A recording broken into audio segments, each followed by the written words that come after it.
حضور بعض لوگوں کا خیال ہے کہ مرکز سلسلہ میں آ کر وہ مسافر شمار نہیں ہوتے، تو مرکز کی کیا تعریف ہوگی؟ کیا ملکی جو ہے ہمارے ملک میں جو وہاں ہیڈ کوارٹر ہیں وہ بھی اسی ضمن میں آتے ہیں حضور؟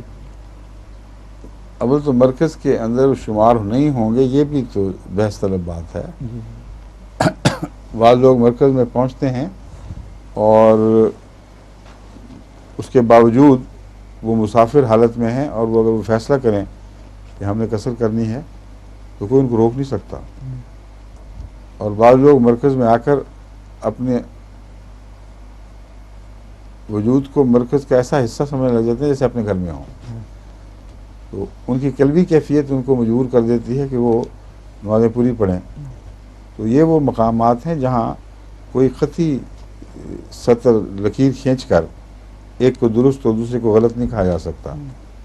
اس لیے دونوں قسم کے لوگ چلتے ہیں۔ میں نے پہلے مجھے ربا میں جو تجربہ ہے، بعض لوگ پڑھ لیتے تھے تو میں نے کبھی بھی اعتراض نہیں کیا ان پر، اور اکثر نہیں پڑھتے قصر۔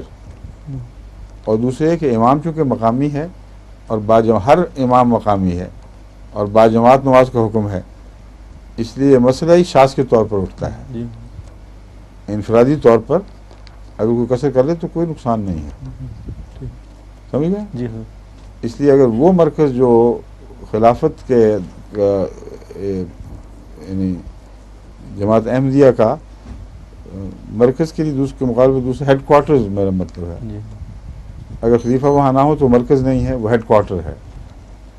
تو اگر ہیڈ کوارٹر جو ساری دنیا کا ہیڈ کوارٹر ہے، اس میں بھی یہ احتمال موجود ہے، یہ امکان موجود ہے، تو باقی جو ممالک کے مختلف مراکز ہیں یا ہیڈ کوارٹرز ہیں ان کو اس سے بالا فضیلت تو نہیں دی جا سکتی۔